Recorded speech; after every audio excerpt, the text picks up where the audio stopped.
Hay vidas que lo dejan a uno perplejo, personas que parecen haberlo visto todo. Cuando esas personas además gozan de una inteligencia que de pronto se antojara imposible, uno no puede sino admirarlos y aprenderles. Creo que ese es el caso de Octavio Paz. Hola, ¿cómo están todas? ¿Cómo están todos?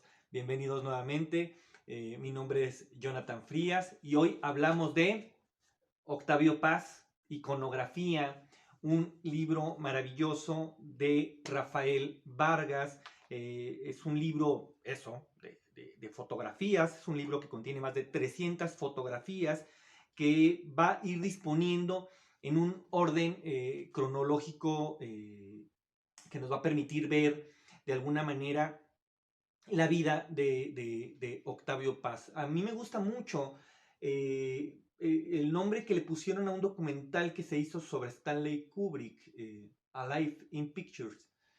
Creo que este libro de Rafael Vargas es eso, es en, una vida en fotografías. No es, hay que decirlo, el primer libro que hace Rafael Vargas sobre imagen de Octavio Paz. Anteriormente ya había hecho otro libro que se llama Octavio Paz entre la imagen y el nombre, que es donde ya había hecho una pequeña, no una pequeña, una primera aproximación a la figura de Octavio Paz, al hombre público y cómo se podía narrar un poco de su vida a través de la imagen. Y creo que ese primer esfuerzo que se da con este libro lo culmina ahora con este libro de iconografía. Es un libro que desde el prólogo empieza a anunciar un poco todas sus intenciones y también un poco sus demarcaciones. Es un libro muy crítico, es un libro acompañado de muchísimas notas.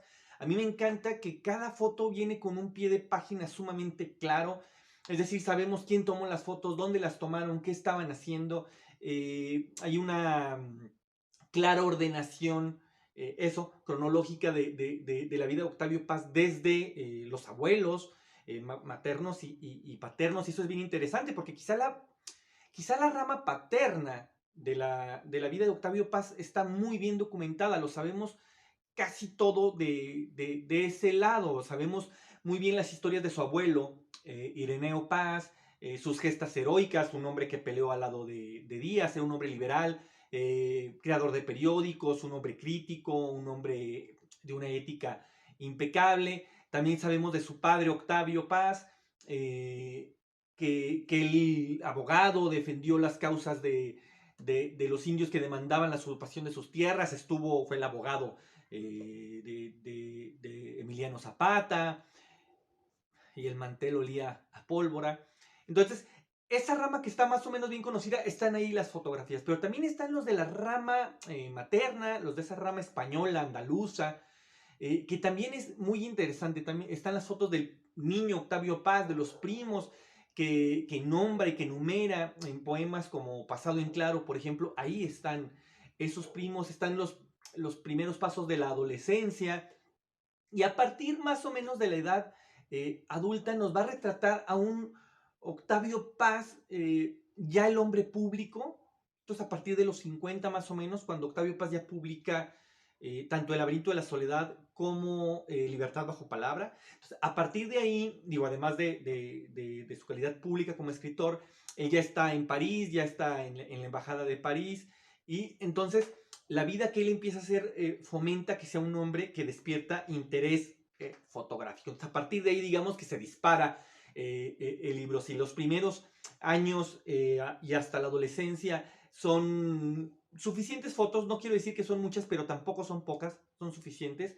A partir de ese momento, el caudal de fotografías que hay es impresionante. La curaduría que tuvo que haber hecho Rafael Vargas para seleccionar cada una de estas fotos es verdaderamente maravillosa, porque también lo dejé en claro. Hay otras fotos que él deja de lado, que él elige no despertar ciertos morbos. Por ejemplo, las fotos cuando en la década de los 80, después de que Octavio Paz da aquel polémico discurso en Frankfurt que provoca que en la Ciudad de México quemen su efigie. Bueno, él decide no alimentar el morbo y no poner esas fotografías, pero sí, sí están los viajes, están los amigos, están los procesos de los libros.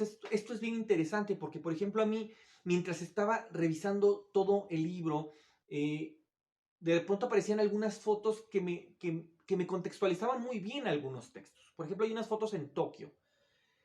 Y las fotos que están en Tokio son de su segunda etapa, pero a mí concretamente me ubica a un Octavio Paz de, de su primera etapa en Tokio, donde él llega ahí con su esposa Elena Garro, con su niña Laura Elena, y la están pasando muy mal. Su esposa Elena Garro está muy enferma. Y él en ese momento escribe un poema que se llama No hay salida, que es un poema sumamente oscuro, sumamente desesperanzador, sumamente desolado, que está incluido en el libro de la Estación Violenta. Y es el único poema así de oscuro en un libro bastante solar.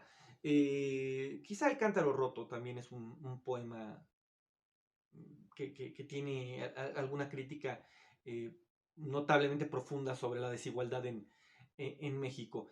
Pero No hay salida, concretamente, es un poema verdaderamente oscuro. Y entonces están estas fotos que van a ir alimentando esos contextos. Están las fotos que nos pueden ir situando, por ejemplo, las fotos de cuando él está en Cambridge, después de esa salida y ese peregrinaje que va a ser por toda Europa, Octavio Paz, después de la salida de la India, de su dimisión en el 68, después de la masacre en Tlatelolco, y entrar en esos detalles de si renunció o solo pidió o solo se puso a disposición ya es una verdadera necedad, ¿no? Dentro de todo el corpulento cuerpo diplomático que tenía México en esos momentos, que sigue teniendo, concretamente en esos momentos, solo dos hombres dejaron de representar a México en el momento que sentían que México avergonzaba, el gobierno de México avergonzaba, ¿no? Y uno de ellos era Octavio Paz, y el otro es Sergio Pitol, que de Pitol jamás se ha dicho nada, y Pitol también fue otro hombre cabal que dejó en ese momento el servicio diplomático porque no le parecía las decisiones que estaba tomando el gobierno de México. Entonces, Octavio Paz, después de que deja la embajada en India y que se va a Europa y empieza a ser perseguido y espiado y tiene que empezar pues empieza un exilio, esa es la verdad. Están estas fotografías, por ejemplo, en Cambridge, donde él va a terminar dando clases durante ese tiempo y sabemos que es en ese momento, en esa estadía, cuando él va a escribir el monogramático, por ejemplo, ¿no? Entonces es un libro que va a ir situando a Octavio Paz en los momentos claves en donde está construyendo su obra. Va a traer luz también sobre va a traer imágenes muy concretas sobre los momentos más puntuales del hombre en llamas, del hombre crítico, el hombre que confrontaba, ¿no? Incluso también en el prólogo, Rafael Vargas recomienda, confieso que yo hice caso a la recomendación y eso provocó que la lectura fuera, creo, no quiero decir más placentera, pero sí más plena. Rafael Vargas recomienda que el libro se lea a la par, se vaya leyendo, viendo, a la par de el libro de También soy escritura de Julio Hubbard.